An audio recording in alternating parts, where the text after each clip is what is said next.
All right, guys, it's Jerningham here. We're going to see what the news is going to be talking about in a minute, UK.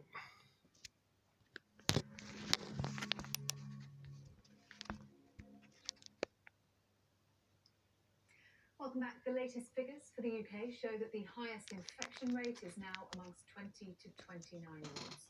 The Health Secretary has urged young people to stick to social distancing rules with a clear, repeated message to not infect their grandparents. So are we vilifying the younger members of our society and blaming them for the progression of the pandemic? And is that fair? Well, joining me to discuss this, 28-year-old Gerald Paul, a youth worker, 23-year-old Alex Ty, who's recently been made redundant, and Destiny Mayers, an 18-year-old student. Hello to all three of you. Gerald, to you first. When you hear the government saying that it's young people who are responsible for the surge that we're seeing in coronavirus numbers, do you feel that that's fair? I feel it's very careless of the Secretary of Health to denounce young people as the main reason of this surge that we are seeing. I do feel that the government has given the green light for lots of things to happen. So Eat Out to Help Out, over 100 meals have been served. We all have responsibility, but ostracizing one single generation as young people are being ostracized by and picked upon by Matt Hancock.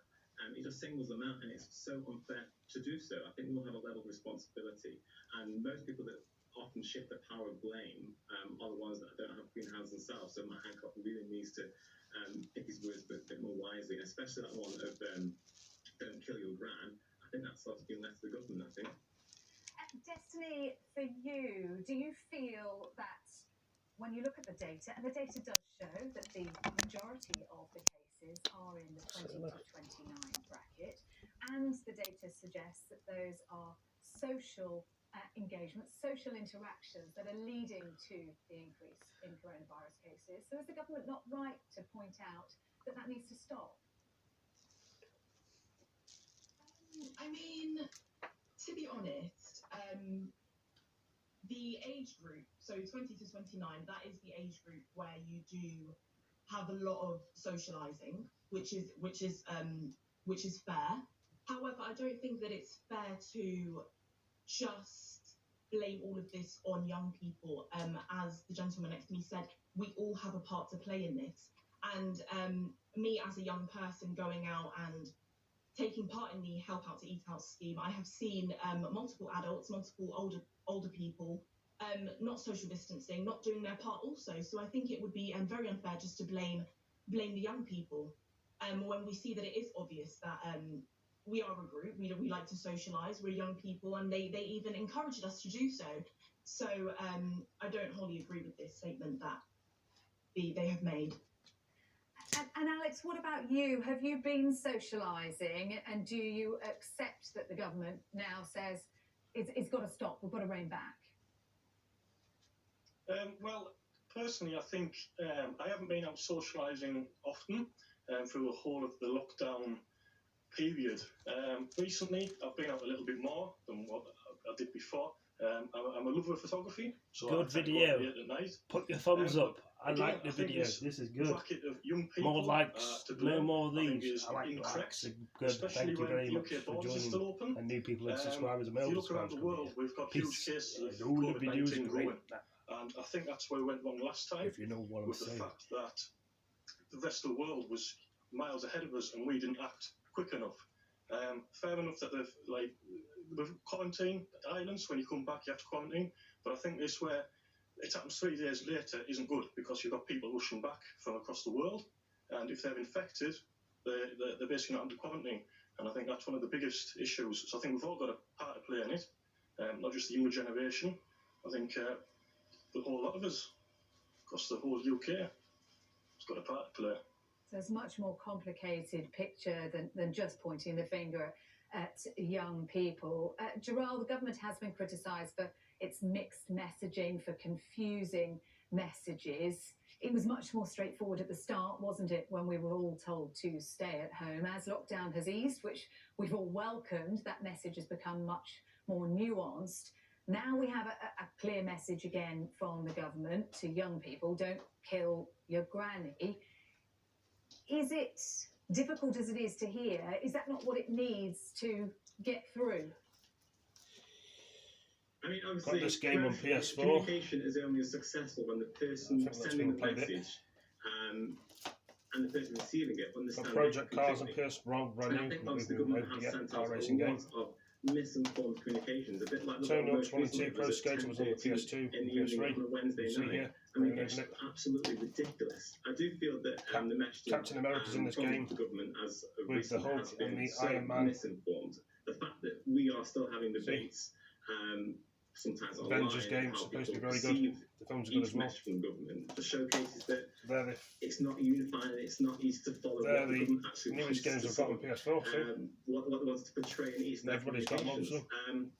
I do believe that the government needs to really hone in on a public communication campaign to get to get everyone seriously behind, because I don't feel that the government has lost a lot of people in terms of their mixed messages. So I think the government really needs to hone in a real strong and stringent campaign. In terms of obviously young people, I am not surprised that again that Matt Hancock has portrayed young people as this little scapegoat that obviously he uses now.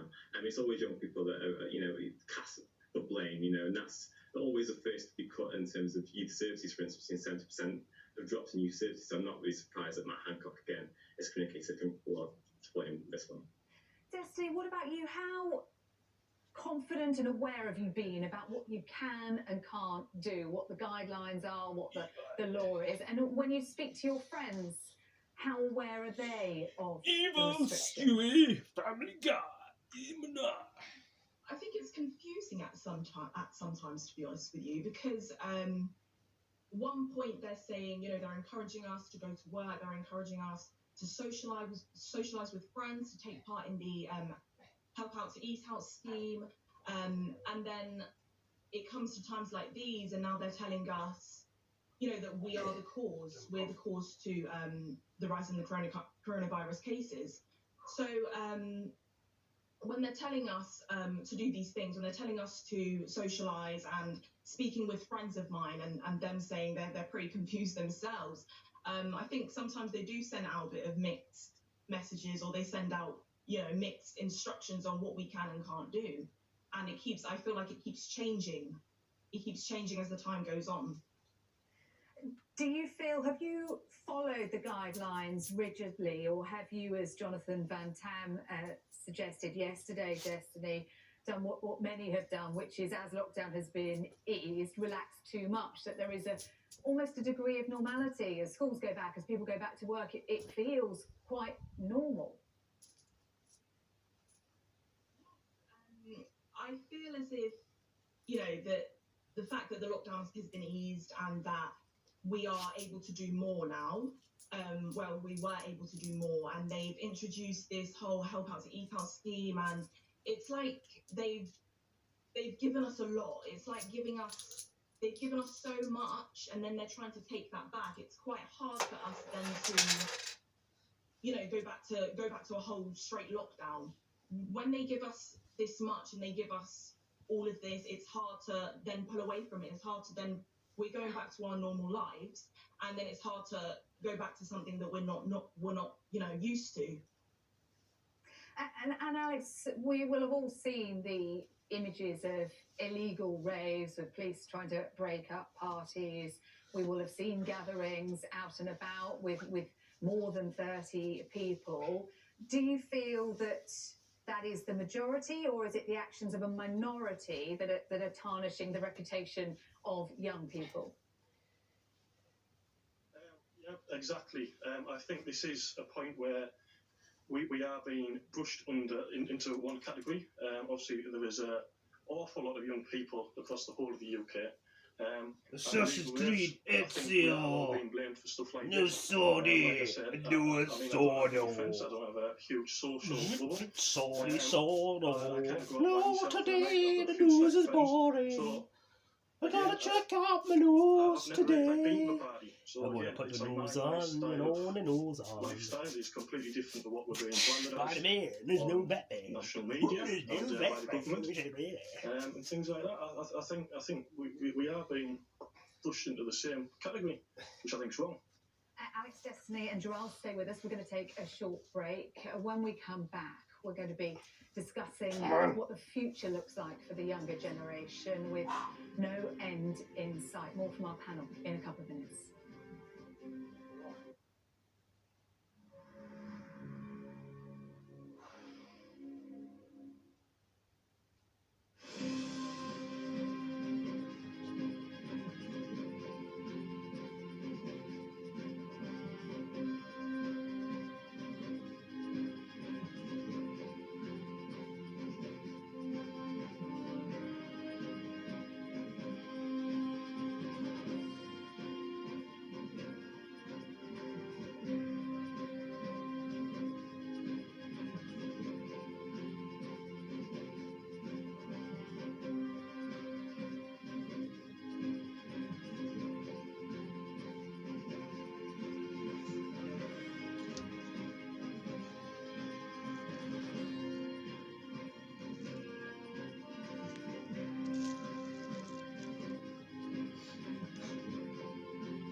But I believe in, but I believe. Who are you? Who believe in me? You believe in me. What I believe in me. This news advert is very annoying. Who's gonna wait the TV every time? I don't like adverts on the TV. I just don't. Eyes in here, eyes on, eyes, adverts, eyes.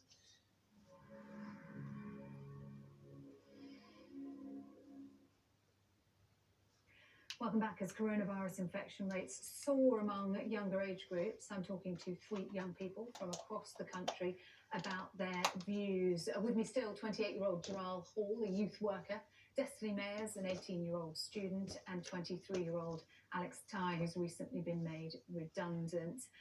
Joral, the fear is that we are heading towards a second wave, and with that may become the necessity of another lockdown.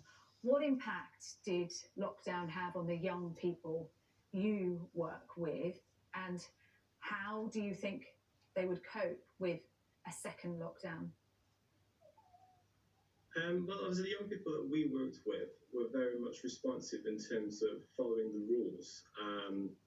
So, obviously, in this campus, which is based at Stoke-on-Trent, all young people engaged thoroughly, actively and proactively to ensure that they were safe.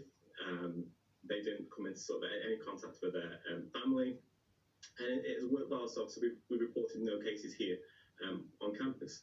And essentially, if a second lockdown does come, I do believe that young people on campus will again follow the rules, practice social distancing. You know, they're all going around wearing masks, so they are taking precautions and they are taking measures.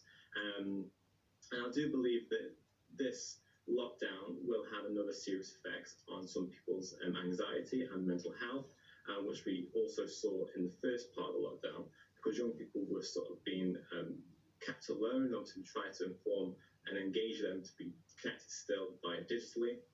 So I do see that since everything started to reopen again, and obviously we got told to come outside and enjoy all the things that we took for granted, you know, he'd have to help out, you know, with carrot on the end of the stick, you know, we even give you £10 off. So I do believe that young people, again, will follow the rules, and I have every faith that they will do so, and it's not just responsible to young people, it's also responsible to us all in this country.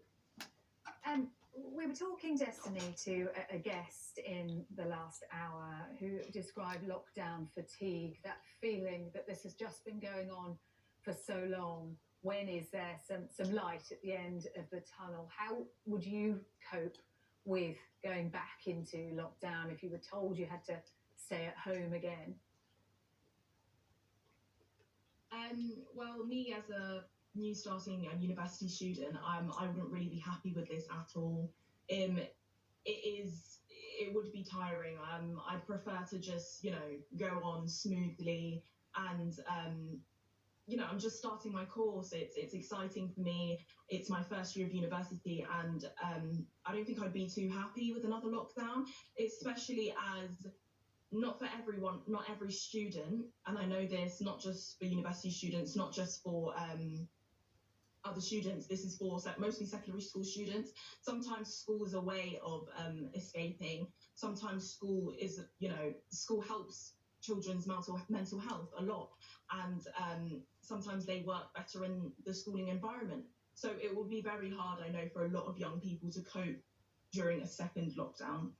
I suppose what the government would say, Destiny, is that the aim is to keep schools and universities open and running, to keep people in education, and that is why measures like this, restricting social gatherings, have to happen. Is that a fair price to pay? In all honesty, yes, I do think it's a fair price to pay because, me personally, I want to stay at university. I want to continue with my course, and I'm pretty sure a lot of students want to continue with their education as well.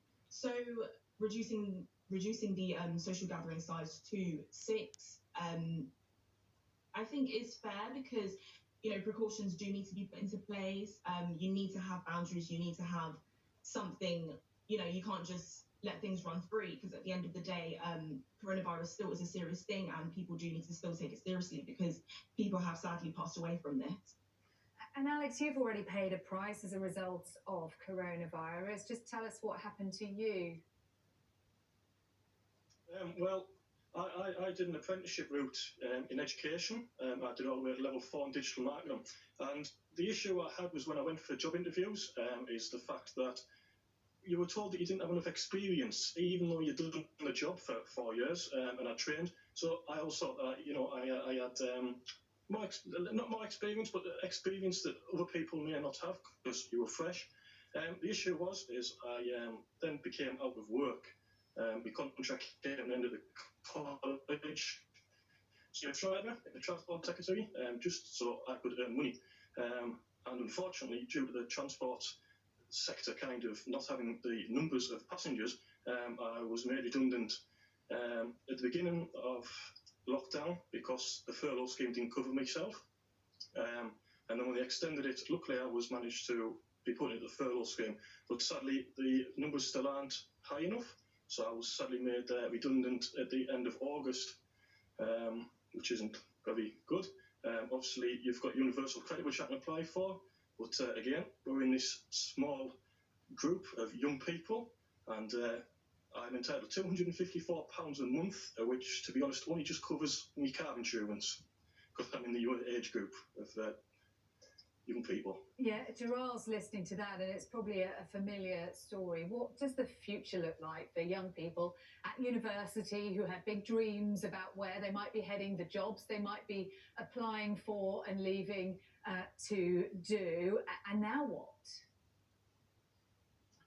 Well, yes, exactly, and it's a bit like obviously what the people have said before. Live stock and trade. We sent off 7 people to university so far this September, and they are keen and excited to develop and thrive and to have a successful future. And I do have a bit of resentment in terms of this government handling the coronavirus, because it's stripping away young people's futures in terms of what we've seen with the actual mess up with the A-level and GCSE results. So, I'm not one to say that young people obviously need to be wrapped in wool, but young people, or the government, need to really create a level of opportunities for young people to thrive, and at the moment they aren't doing so. One 19-year-old I read an interview with Gerard said they feel they're losing their youth. I mean, and he's probably the right to say that. Like, I do believe from what I am seeing, even sometimes amongst even my friendship circles, that when things aren't going well, it has a massive effect on their aspirations for the future. And we have to really, really understand that what is it that young people need, and they do need good infrastructure for them to succeed and absolutely thrive. And at the moment, young people aren't seeing what that level of aspiration is for the future, because obviously at the moment, we're living in this unreal age, which we're all going through, don't get me wrong. But what is the outcome? What is the end? Is the end in sight? And unfortunately, it doesn't look like the end is coming anywhere near it. And Destiny, Gerald talked about the A-level and GCSE debacle. You were caught up in that. Yes, unfortunately, as I explained before, I did get downgraded and they changed it around and we were allowed to use our centre assessed grades. An update on that, yes, my centre assessed grades are better. However, I don't think that obviously they don't depict my character and who I think I am and what I can achieve. As I said before, I'm an ambitious person, and starting university, I'm very, very determined to work really hard and achieve the highest I can possibly achieve. So yeah. Well, we wish you all the very best, all three of you, Gerald, Destiny and Alex. Thank you very much indeed for taking part in our panel this afternoon.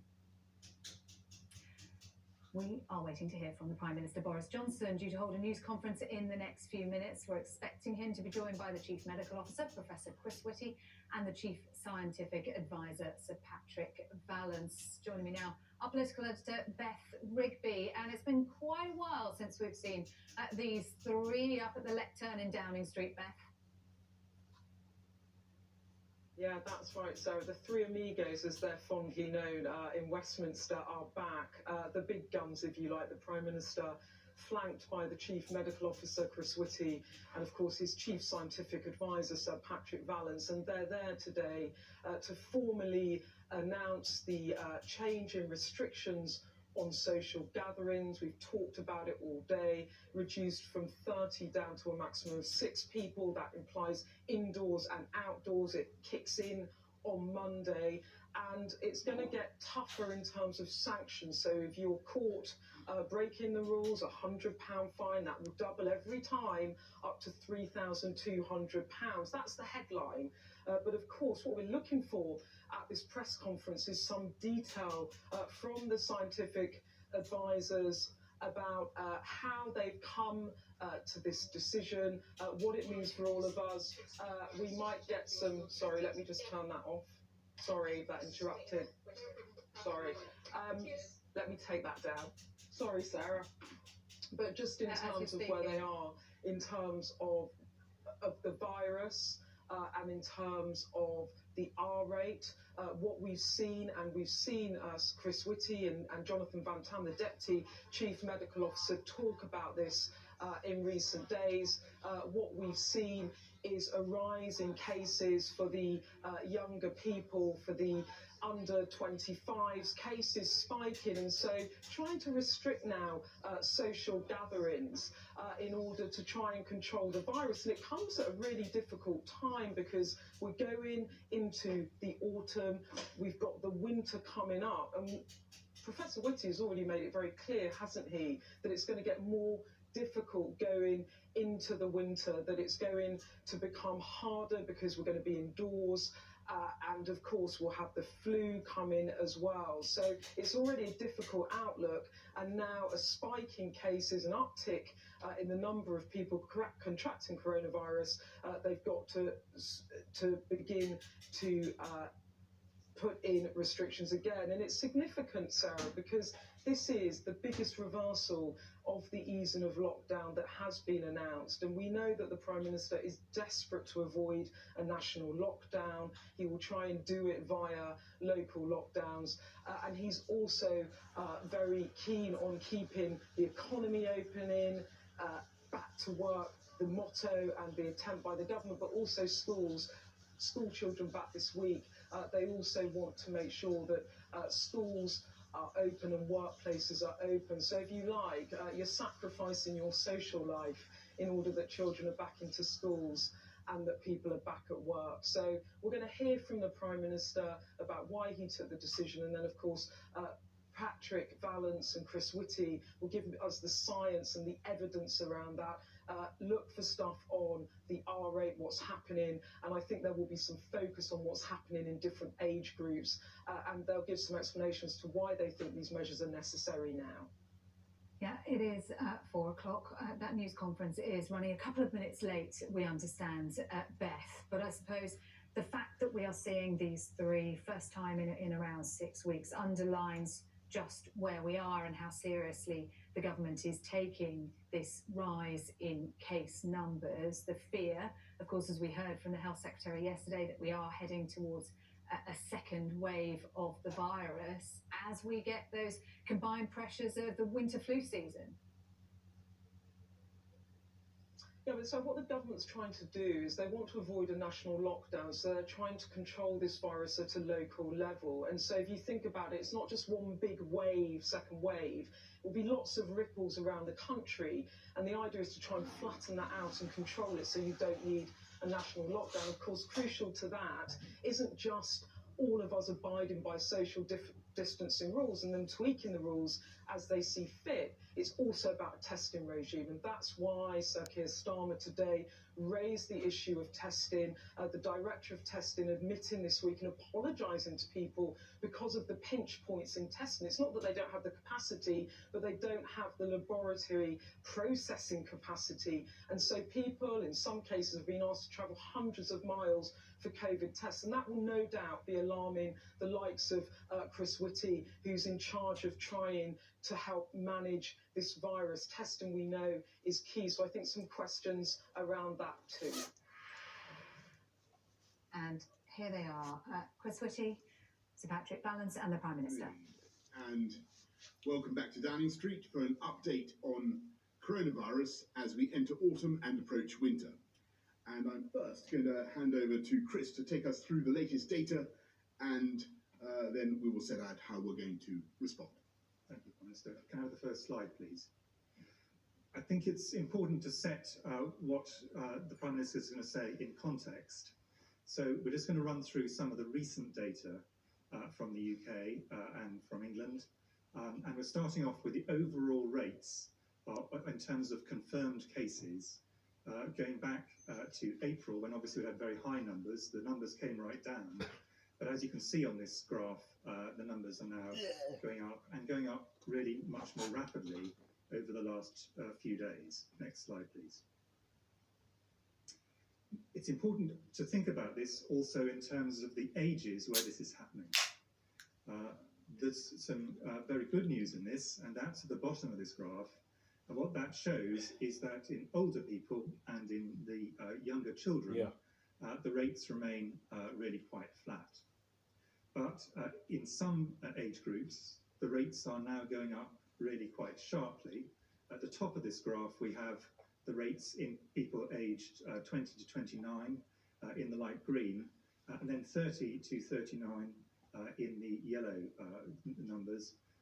But what you can also see is some rapid upticks elsewhere, and in particular the light blue, which is quite a broad age band of 10 to 19. I'll come back to that number later. Next slide, please. And looking at the test positivity rate, so this is the proportion of tests done that turn out to be positive, these are following exactly the same pattern. And that's important because that makes clear this is not just because of increased testing, but this is actually a real phenomenon where the numbers of cases are going up. Next slide, please. In this slide, we have split out the various ages from 11 to 21 years old. And in the bottom two lines, what you have is people in dark blue, 11 to 14, and in the orange, 15 to 16. And in those groups, as you can see, the rates of increase have been very small indeed. But if you look at the group who are 17 to 18 in the olive colour and 19 to 21 in the magenta colour, both of those have gone up really quite steeply since the middle of August. Next slide, please. And again, exactly the same pattern is seen if you see the test positivity. So this is not an effect of greater testing in these groups. Next slide, please. Importantly, we also need to look at what happens if we do nothing in this situation, or if we intervene effectively. And what we have here, and this is a slightly complicated slide, but it is important to understand the need for action, is we have 3 other major countries in Europe. And what we've done is we moved the timelines. UK, so France, that, for example, Spain, France, Belgium. which is in red, and the UK, which is in blue, we've moved the timelines so that the UK's graph is brought 4 weeks forward, so that it overlies the French graph. And what you can see is we're following a pattern extremely similar to what France followed. And as you can see in France, that rate has continued to go up. And the same is true in Spain.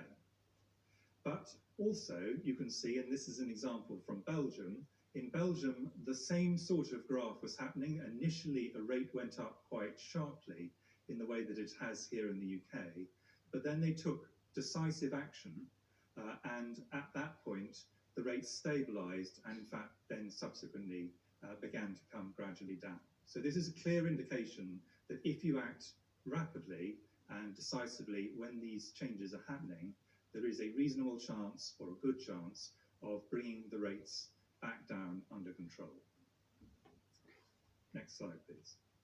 So we're now moving on to an animation, and this is a graphic to show how the spread occurred through the UK over the period in which we've had coronavirus. So if you could start the graphic. And what this has is lots of hexagons, each one of them being numbers of cases, and the lighter the number, the smaller the number, and then they get darker. And these are the data for England. There would be something very similar for Scotland, Wales, and Northern Ireland. And as you can see, through March and through April, the graphs just get darker and darker across the whole country. And then as people respond to the request for social distancing, as the lockdown happens, they get lighter again across the whole country, and things are improving all the way through July and into the beginning of August. And then you start to see the numbers begin to creep up again. And this is the situation we now find ourselves in, where the darker colours again are increased numbers, initially relatively concentrated, but now we can see this spreading across the whole country. So this is not just in a very small number of places, this is across the country. And that is the reason why we need to go on to act. If we could end the animation at that stage, please. Thank you very much. Right, well, thank you very much, Chris. And it's clear from that very powerful graphic. There's our Prime Minister Boris Johnson, who don't know who he is. That we must act. And the most important thing for all of us is to remember the basics. First, wash your hands regularly and for 20 seconds. Don't get back into the old habits. Second, wear a face covering over your mouth and nose if you're in an enclosed space and in close contact with people you don't normally meet. I know wearing a face covering feels odd to some people, I understand that, but face coverings do make it harder for the virus to spread, so please wear one to protect others. Third, make space. Always stay 2 meters away from people you don't live with, or 1 meter with extra precautions like extra ventilation screens or face coverings.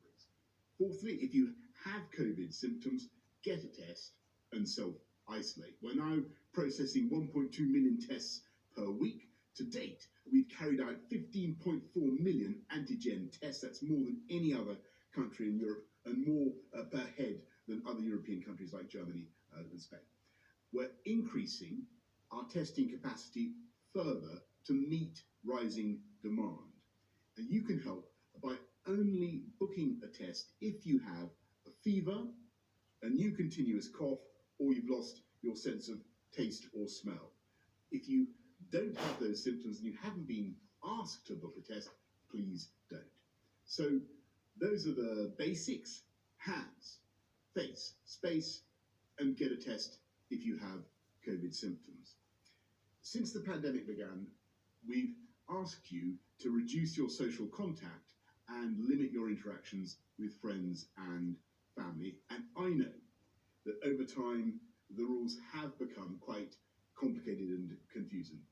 We've spoken to police officers about what they need for an effective enforcement regime, and of course, we've listened to feedback from you, from the public. So we're responding, and we are simplifying and strengthening the rules, making them easier for everyone to understand and for the police to enforce.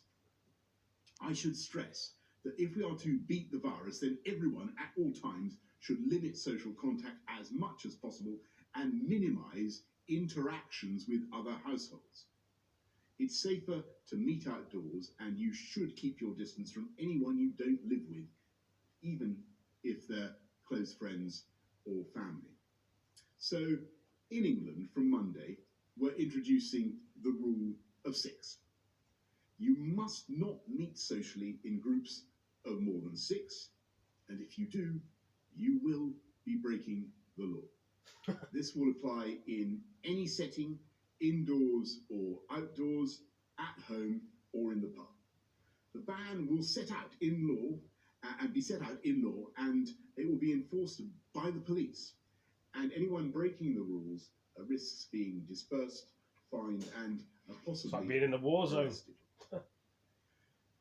This single measure replaces both the existing ban on gatherings of more than 30 and the current guidance on allowing 2 households to meet indoors.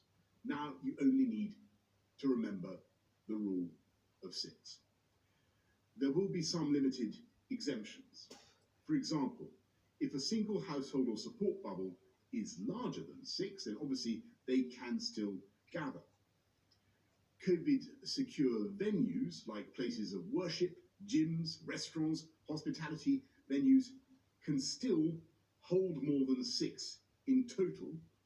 Within those venues, however, there must not be individual groups larger than 6, and groups must not mix socially or form larger groups.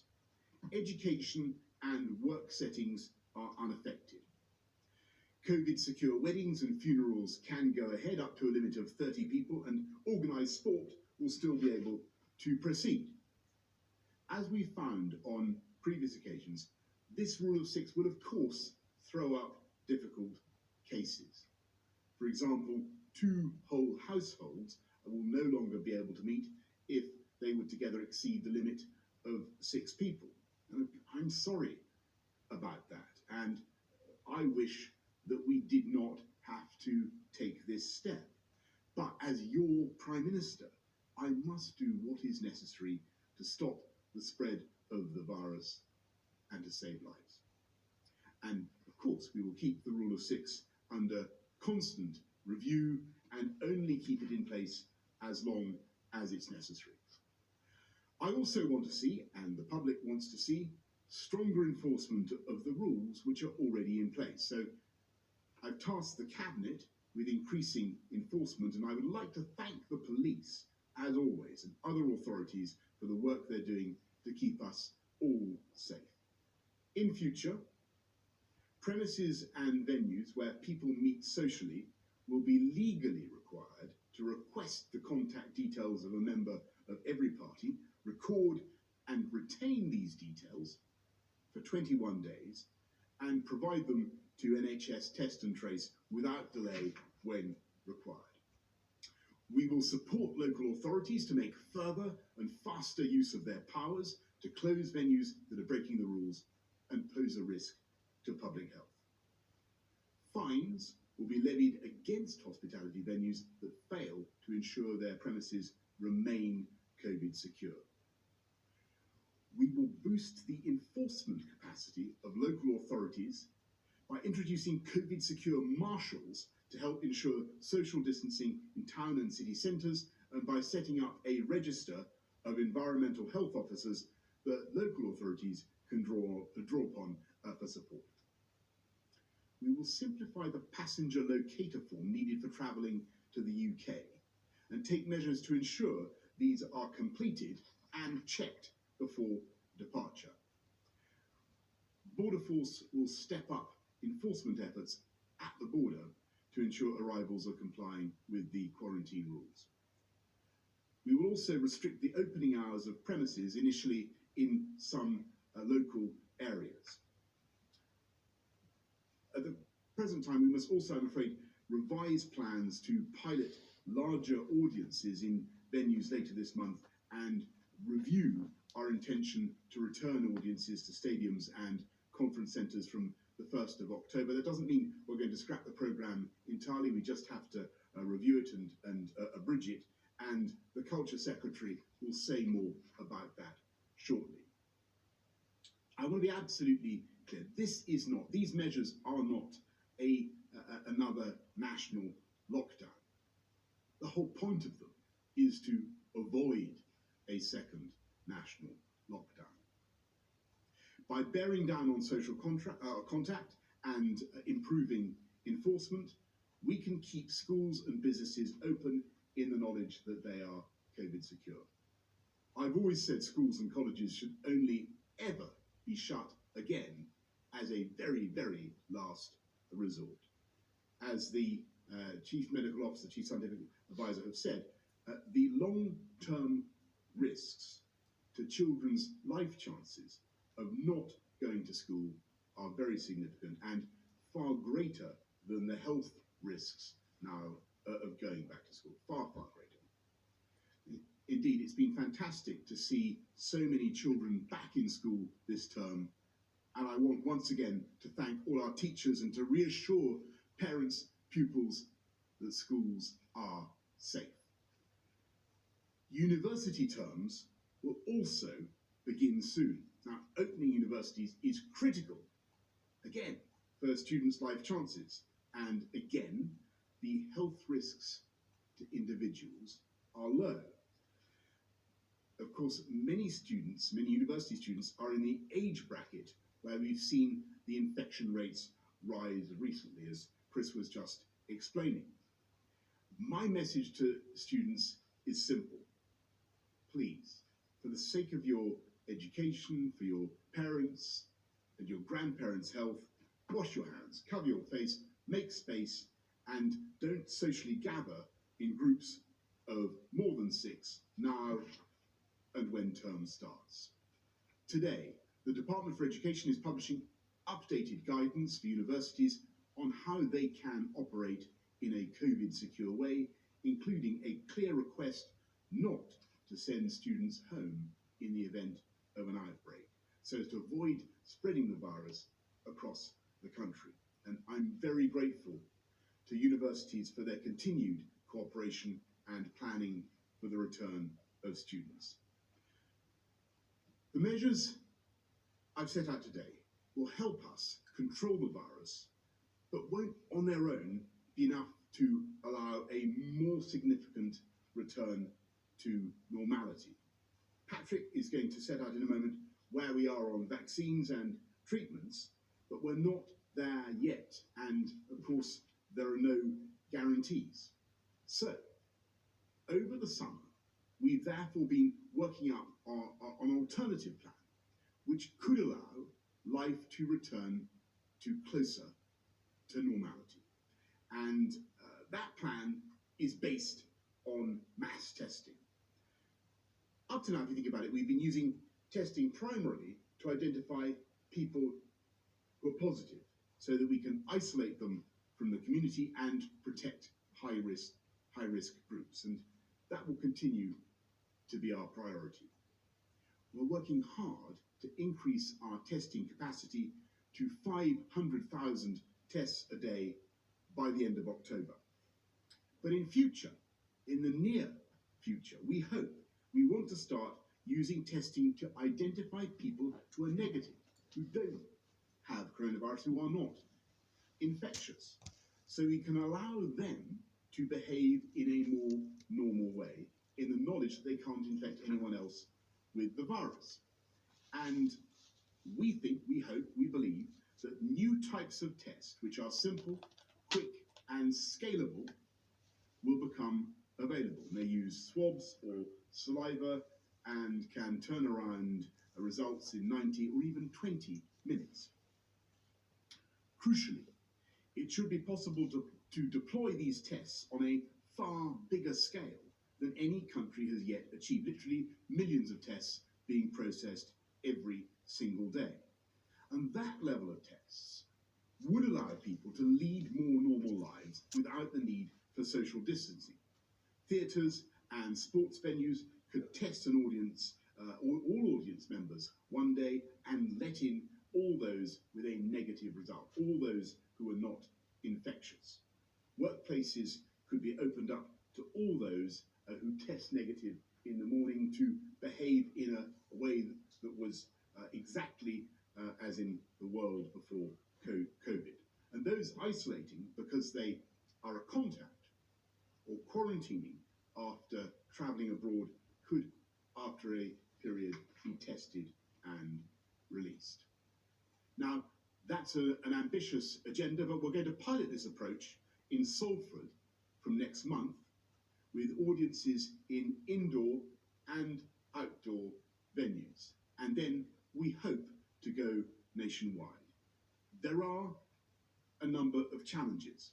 We need the technology to work. We need to source the necessary materials to manufacture so many tests. We need to put in place an efficient distribution network, and we need to work through the numerous logistical challenges. And as I say, we're not there yet. And I should repeat that as we manage this period of high demand, it is especially important, I repeat this, that if individuals don't have symptoms and have not been specifically advised to take a test, they should not be coming forward for a test, because they could be taking a test away from someone who really needs it. Our plan, this moonshot that I'm describing, will require a giant collaborative effort from government, from business, from public health professionals, scientists, logistics experts, and many, many more. Work is underway now, and we will get on at pace until we get there, round the clock. We're hopeful this approach will be widespread by the spring, and if everything comes together, it may be possible, even for some of the most difficult sectors like the theatres, to have life much closer to normal before Christmas.